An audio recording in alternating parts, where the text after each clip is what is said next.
You ever look at your life and think, something has to change, but I don't even know where to start? Most people try to fix themselves with motivation, quick hacks, or feel-good routines. But deep down, you already know. The things that actually change you are rarely comfortable. That's why the Stoics were different. They didn't chase comfort. They built strength. They didn't escape their problems. They prepared for them. Marcus Aurelius didn't become unshakable by accident.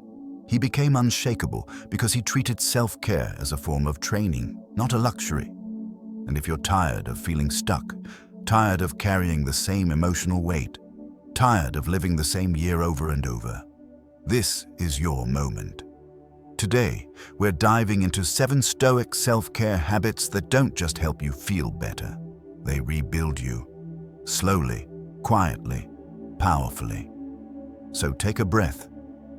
Because the version of you you've been waiting for, it starts right here. Part 1. Virtue. First, the foundation of a reinvented life. If you truly want to reinvent your life, you don't start with motivation. You don't start with routines. You don't start with productivity hacks. You start with virtue. Because everything else collapses without a moral spine to hold it up. The Stoics believed you cannot build a strong life on weak values, and that's where most people get stuck. They try to change their habits without changing the standards that shape those habits. They want confidence without integrity, success without discipline, peace without self-respect. That's why nothing sticks. That's why they keep falling back into the same patterns. Virtue, in Stoicism, means living by principles that don't bend when life gets hard. It's the quiet decision to do the right thing even when nobody is watching. It's the courage to look at your own flaws without flinching. It's the discipline to choose long-term strength over short-term comfort. And there are 4 virtues the Stoics considered the core of any transformed life.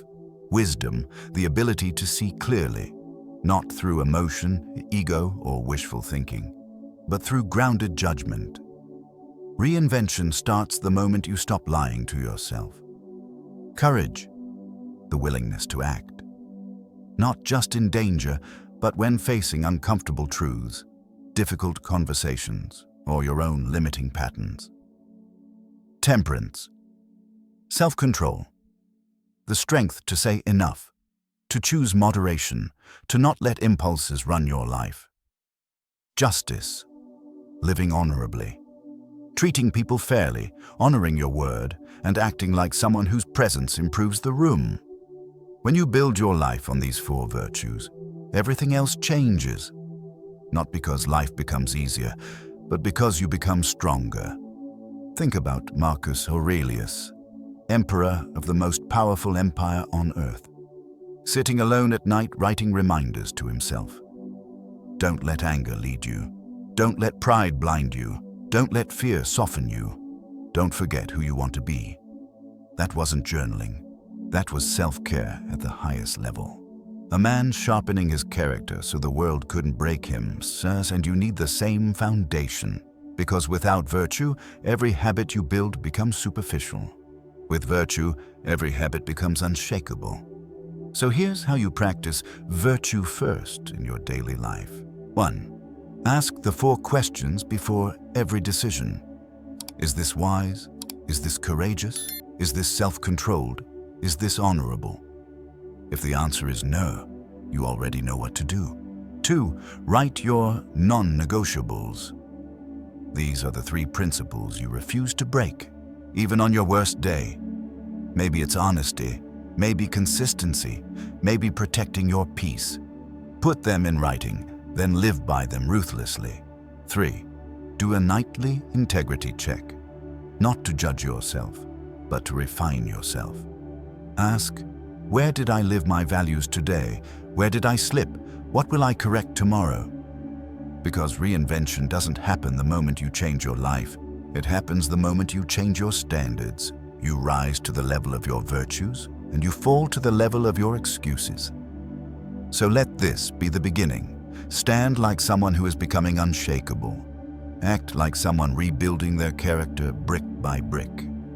And whisper this whenever you start drifting. Virtue first, outcomes later. Part 2.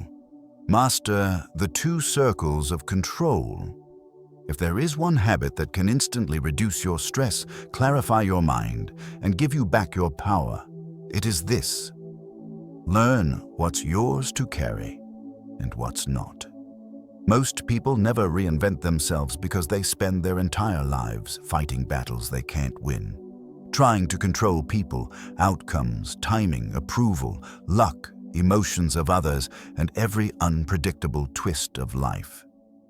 The Stoics had a word for this. Misery. Epictetus said it plainly. You have power over your mind, not outside events. And in those few words lies one of the greatest self-care tools ever created. Stoicism divides life into 2 circles. 1. What you can control.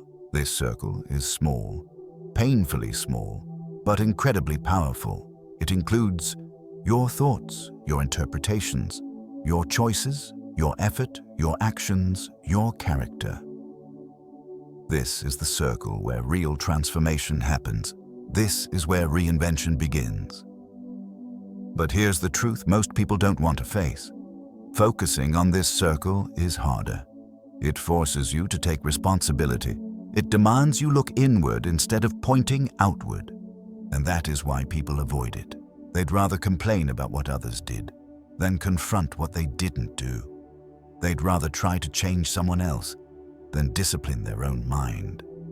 But the moment you shift your energy inward, everything changes. You stop being a victim. You stop being reactive. You start being powerful. 2. What you cannot control. This is the circle that drains people's lives without them even realizing it. It includes what others think of you, what others do or don't do, the outcome of your efforts, the past, the weather, traffic, timing, external success, random events, the opinions, emotions, and inconsistency of others. Trying to control these things creates anxiety, frustration, resentment, and burnout. Letting them go creates peace. This is why Stoic self-care is not soft. It's not about feeling good. It's about getting real. 3. The practice, the 2-column reset. Here is the simplest, most effective way to apply this habit. Step 1, draw 2 columns. Left, what I can control. Right, what I cannot control. Step 2, fill them honestly. You will instantly feel 60% lighter because you stop fighting battles that aren't yours. Step 3, circle. 1 thing on the left, not 5, not 10, just 1. Then take action on it today. This resets your mind. It grounds your energy. It protects you from overthinking. And it shifts you from helplessness to agency. The real power. Emotional control. Most people think control is about changing circumstances. Stoics understood control is about changing interpretation. 2 people can live the same moment. One breaks, one grows. The difference isn't the event. It's the story they tell themselves about the event. When you master your interpretations, you master your life. When you let go of everything you cannot control, you protect your peace. And when you focus on your own choices, you become unstoppable. The mantra. Whenever your mind begins to spiral, whisper this: do your best, release the rest. Because reinventing yourself is not about perfect circumstances. It's about perfecting your response to imperfect circumstances. Part 3. The golden pause. Mastering your emotions before they master you. If there is one battle that determines the entire direction of your life, it's the battle between your reaction and your response. Most people don't lose control because life is difficult. They lose control because they never learned how to pause. In the modern world, emotions move faster than logic. A text message triggers anxiety. A tone of voice triggers anger. A small inconvenience triggers a spiral of stress. We live in a world where people react before they understand, speak before they think, and regret before they even realize what they've done. But the Stoics knew something timeless. You don't have to believe everything your emotions say. You just have to understand them.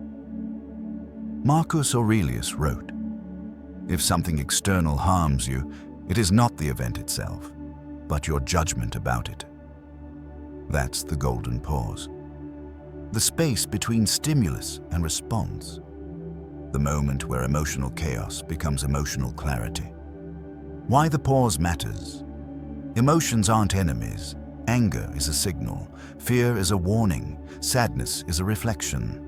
Stress is a request for boundaries. The problem is not emotion itself. It's emotional autopilot.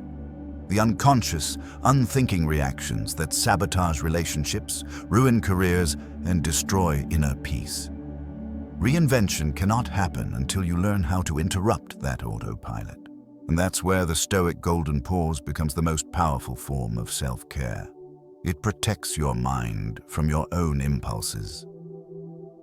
The Stoic method, your 60-second reset. This is the Stoic technique used to regain control when emotions start to run the show. It's simple, fast, and brutally effective. S. Stop, freeze the impulse. Don't reply. Don't explain. Don't justify. Stopping is the first act of self-respect. T. Take 3 breaths. Slow. Breathing lowers adrenaline, interrupts emotional flooding, and signals your brain that you are safe. 3 breaths. Nothing more. But those 3 breaths can save you from saying something you can't take back. O. Observe. Name what you're feeling. I'm angry. I'm confused. I'm hurt. When you label an emotion, your brain shifts from reaction mode to regulation mode. I. Interpret. Ask, is the story I'm telling myself actually true? This one question has saved marriages, careers, and friendships. It collapses overthinking and forces clarity. C. Choose. This is where you reclaim your power. Choose the response aligned with who you want to be, not the one your impulses want to send. This process takes 60 seconds, but it gives you hours, days, even years of peace. Real-life examples. Your co-worker sends a disrespectful email. Autopilot wants to clap back. The golden pause asks you to stop, breathe, and respond with clarity instead of ego. Your partner misunderstands you. Autopilot wants to defend or attack. The golden pause helps you seek truth, not victory. You get bad news. Autopilot wants panic. The golden pause grounds you in action instead of fear. Every time you choose the pause, you rewrite your identity. You become calmer, sharper, harder to provoke, harder to manipulate, harder to break. The real transformation. Most people think reinventing your life happens in big decisions. Quitting jobs, changing environments, starting something new. But it actually happens in these tiny, invisible moments where you choose to act like the person you want to become, instead of the person you've always been. That's the golden pause. A small habit with massive consequences. So the next time your emotions surge, whisper this. I choose response over reaction. I choose clarity over chaos. Because the strongest version of you isn't the one who feels nothing, it's the one who feels everything, and still chooses wisely. Part 4. Premeditatio. Malorum, train your mind before life tests it. Most people break down, not because life is cruel, but because they expected it to be easy. They expect smooth days, predictable people, and outcomes that match their plans. And when life fails to cooperate, as it always does, they crumble. They panic. They take it personally. They spiral. But the Stoics understood a truth most modern people avoid. Life is unpredictable. Difficulty is guaranteed. But suffering? That part is optional. Their secret was simple. prepare your mind before the storm comes. This practice is called premeditatio malorum, the premeditation of adversity. It doesn't mean expecting the worst. It means rehearsing life's challenges so they lose the power to shock you, break you, or steal your peace. Why this habit matters? Think of a firefighter.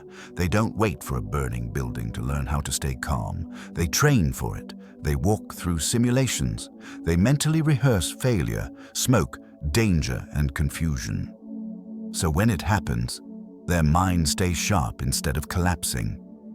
Stoicism wants you to become that kind of person, someone who doesn't fall apart at the first sign of chaos.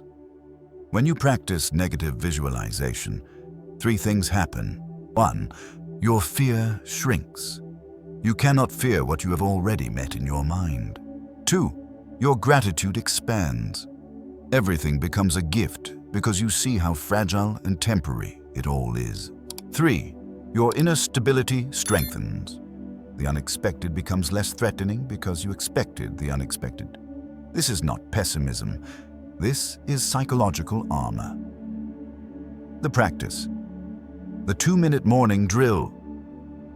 Each morning, follow this simple ritual. Step 1. Picture one challenge you might face today. Maybe a delay, a rude person, a financial setback, a tough conversation, a moment of embarrassment. Step 2. Imagine yourself responding with virtue, with patience instead of anger, with courage instead of avoidance, with calm instead of panic, with clarity instead of emotion. Step 3. Lock in the identity. Say silently, if this happens today, I will not break. I will respond with strength. This takes 2 minutes, but it rewires your nervous system to expect resistance and meet it with grace. The evening reflection. Stoic gratitude with depth. At night, ask the question Seneca often reflected on.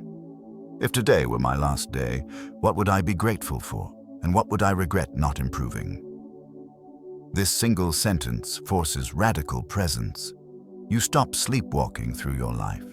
You notice the small joys, the laugh of someone you love, a warm meal, a quiet moment, a small win. And you confront the areas where your character slipped, without shame, without drama, just truth. Gratitude becomes clearer. Values become sharper. Your life becomes intentional. A real-life example. Imagine walking into work and your boss suddenly changes the plan you stayed up late preparing for. Most people would get irritated or offended. But a Stoic who practices negative visualization says, I expected unpredictability today. I'm ready. Their mind stays calm because the moment is familiar. They've already lived it mentally. Or imagine your partner having a stressful day and snapping at you. Instead of reacting with hurt or ego, the trained mind says, I prepared for emotional turbulence. I choose patience. That is self-care at the highest level. The ability to remain yourself even when life isn't cooperating. The mantra. Whenever something unexpected happens, whisper, I trained for this. I respond with virtue, not impulse. Because reinventing yourself isn't about removing hardship. It's about becoming the person hardship can no longer break. Part 5. Radical honesty. Journaling. The mirror that never lies. There's a moment in everyone's life when they look in the mirror and realize something painful. They've been avoiding themselves, avoiding their choices, avoiding their patterns, avoiding the truth about who they are becoming. People don't stay stuck because life is hard. They stay stuck because they refuse to look closely at their own mind. And nothing exposes the truth more clearly than journaling with radical honesty. The Stoics treated journaling as mental hygiene. Marcus Aurelius wrote to himself, not the world. Seneca reflected nightly to sharpen his character. Epictetus urged his students to examine your impressions. In other words, to reinvent yourself, you must first become honest with yourself. Not nice, not polite, not flattering, honest. Why radical honesty matters? Because your mind will lie to you if you let it. It will justify your laziness.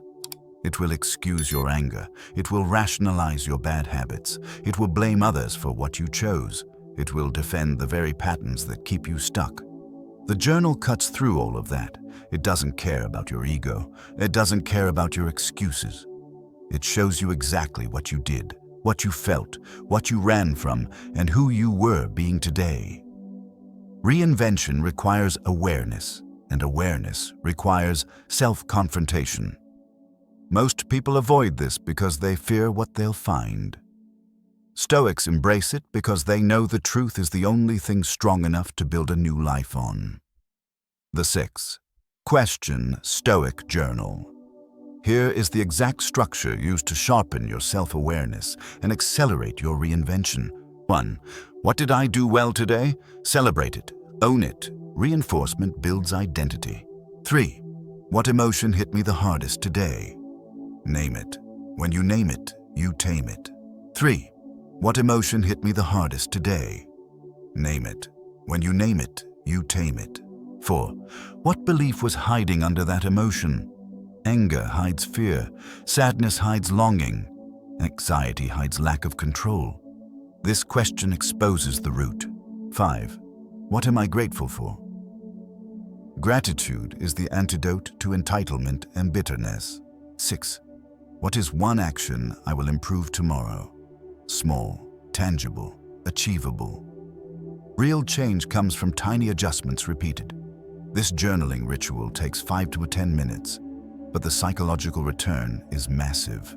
You become more truthful, more disciplined, more self-respecting. Real examples people face every day. You overreacted to a coworker. Write it down, understand why. Maybe you felt disrespected. Maybe you were tired. Maybe your ego spoke faster than your values. Clarity comes from reflection. You skipped a workout again. The journal forces you to admit whether you lacked energy or lacked commitment. There's a difference, and your success depends on knowing it. You felt irritated with your partner. Instead of blaming them, the journal helps you unpack your emotional truth. Was it them? Or were you projecting stress from somewhere else? Radical honesty doesn't judge, it reveals. And revelation is the birthplace of transformation. The psychology behind the practice. When you write, you disconnect from emotional noise and reconnect with logic. Your brain moves from survival mode to strategic mode. Self-awareness increases, self-deception decreases, and patterns that were once invisible become undeniable. You can't fix what you refuse to see, but you can change everything once you finally see it clearly. The mantra.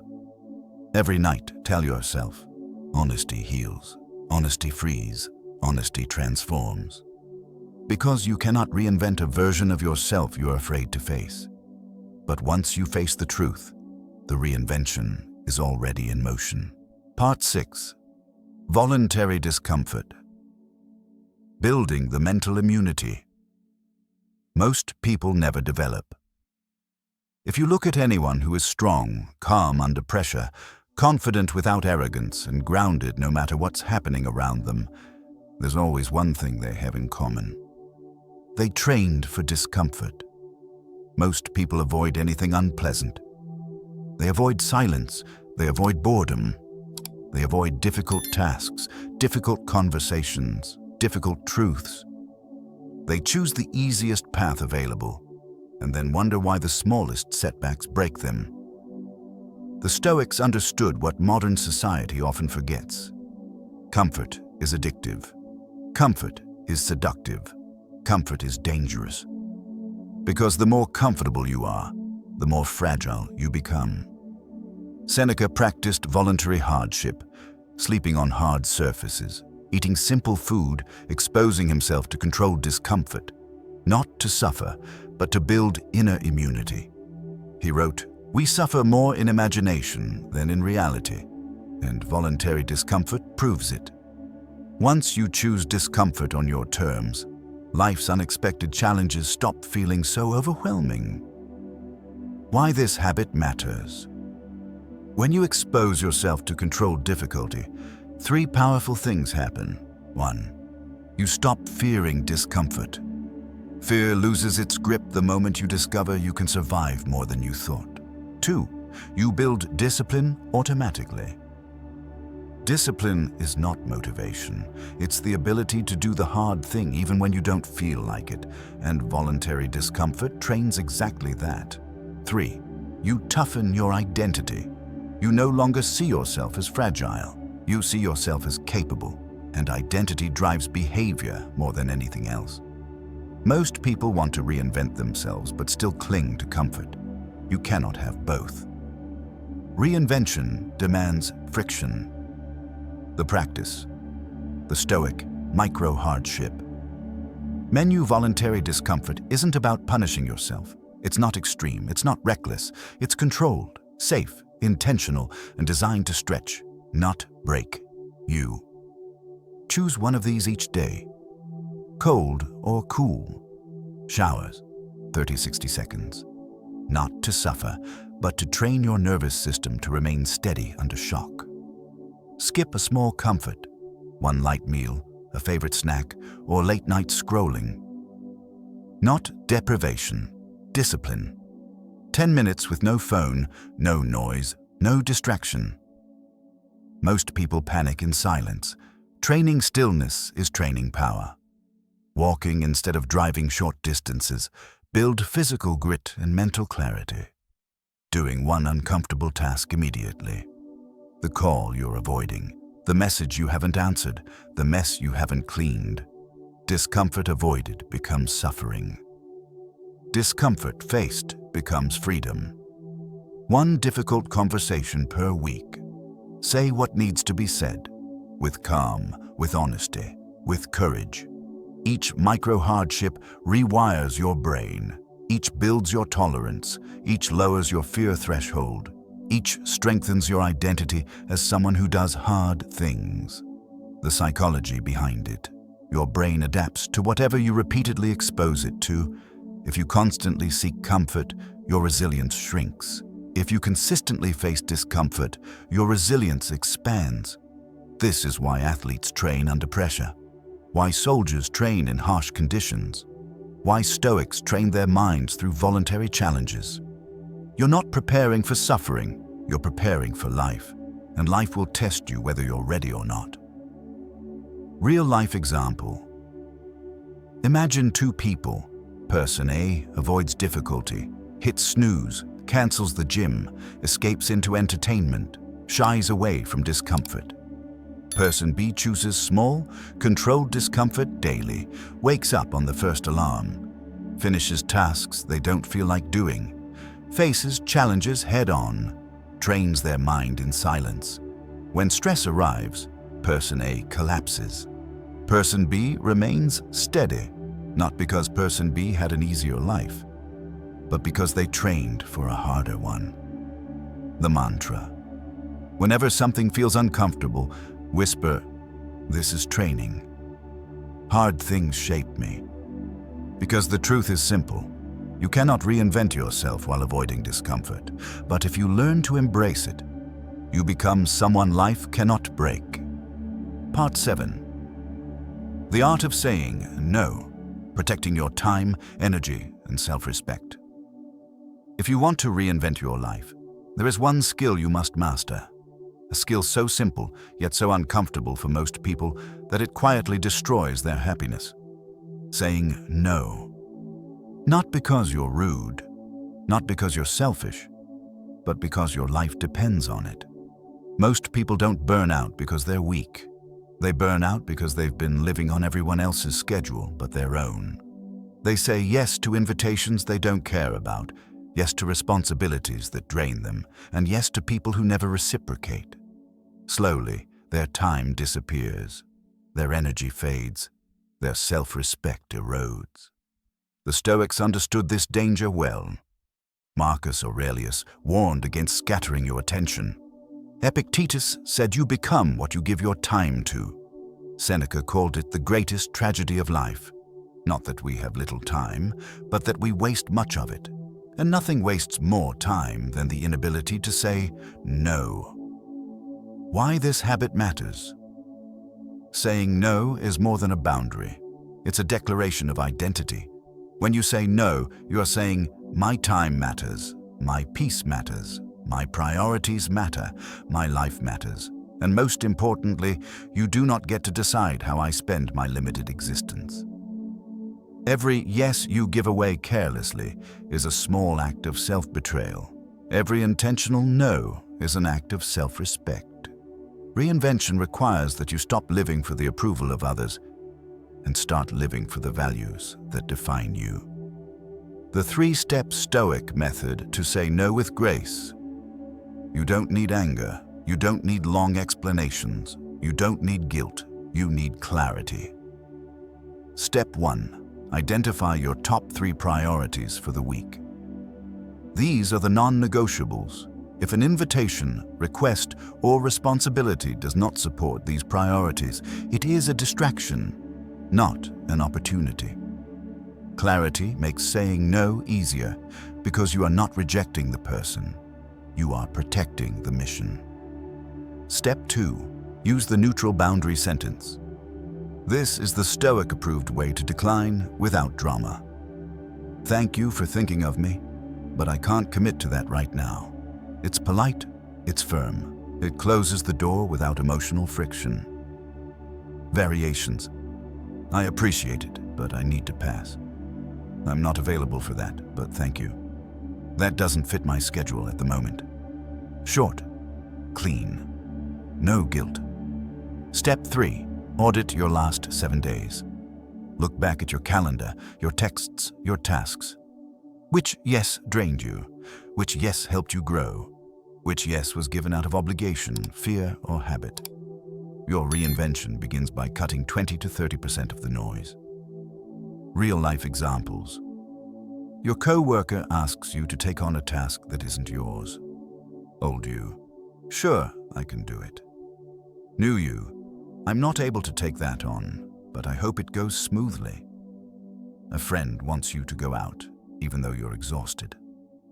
Old you says yes to avoid disappointing them. New you. I'm recharging tonight, but I appreciate the invite. A family member pressures you into something you don't want. Old you complies to avoid conflict.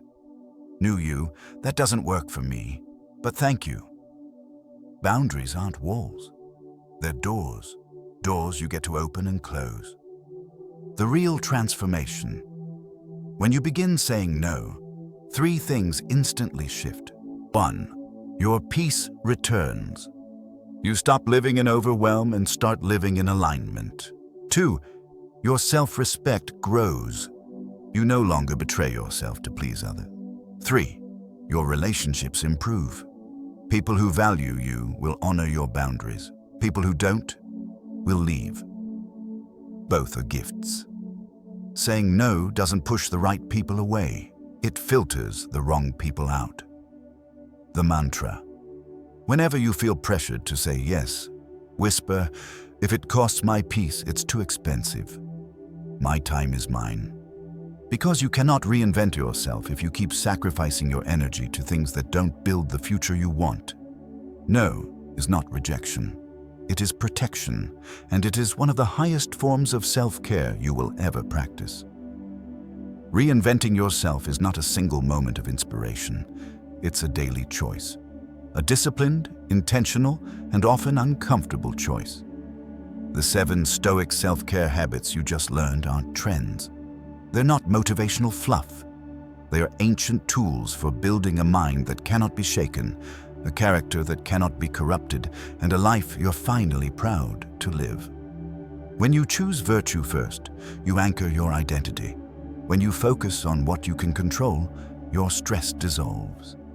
When you master the golden pause, your emotions serve you instead of sabotage you. When you practice negative visualization, life stops surprising you. When you journal with honesty, you grow faster than your excuses. When you embrace voluntary discomfort, your confidence becomes real. And when you learn to say no, You reclaim your time, your peace, and your power. Reinvention is not about becoming someone new. It's about returning to the strongest, most disciplined, most honorable version of yourself. So pick one habit. Practice it today. Small steps compound. Quiet discipline transforms. Your future self is waiting. If this message resonated, drop a comment. I reinvent myself. And I'll see you in the next one.